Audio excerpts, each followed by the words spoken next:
While parents wait to see if the nutri products that are being offered through a school feeding program by the Nutrition Products Limited (NPL) will indeed get proper labeling, fresh concerns are being raised as to how they were passed by the Bureau of Standards Jamaica (BSJ), whose policy states that all food items on sale to the public are to be labeled.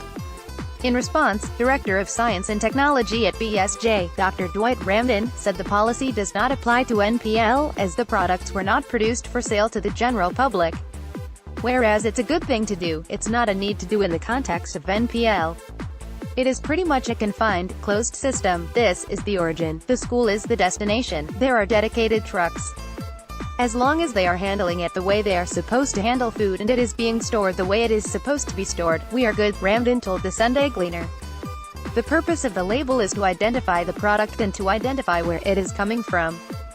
Considering that this is a sole source supplier, it wouldn't really make a big difference because if anything goes wrong at the point of the kids, it's only Nutrition Products Limited who is the sole source supplier. They would have to address any issue which presents itself, addressing concerns as it relates to allergy and the fact that the children are not able to tell the difference between a pineapple or mango flavored juice in the clear, unmarked bag, unless they drink it, Ramdon said. Maybe they could color code the bags or do something to just distinguish if you have two items that look the same. I wouldn't be adding value to mandating a detail label. They could look at the bulk bag and put a tag on the bulk bags, or they could put the sign of a fruit on the bag. The nutri products, which include, among other things, bulla and buns, are sold in schools across Jamaica for $2. Acting Deputy Chief Education Officer at the Ministry of Education, Maxine Headlam, who spoke with the Sunday Gleaner when the concerns were raised, said the Bureau of Standards works closely with NPL to ensure that the food items are within the standard. Ramdon said the products are indeed tested but couldn't say how frequently. Products are tested. The food and drink are tested for both quality and food safety parameters. Protein, carbohydrates, fats, sugars, sodium, vitamin C, juices, and for microorganisms such as coliform, yeast and mold counts, he pointed out.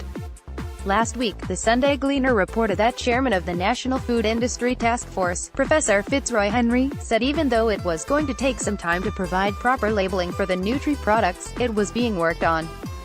However, Ramdon said that while a general tag on the bulk supply could be done, to put a label on each bag juice is going to be difficult for NPL.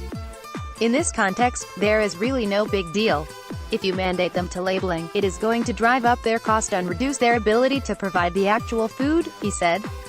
We couldn't mandate it, having a full label, which says produced by, address of so-and-so, productions dates, all of which is pretty much known information in the school domain. Carleen.Davis at gleanerjam.com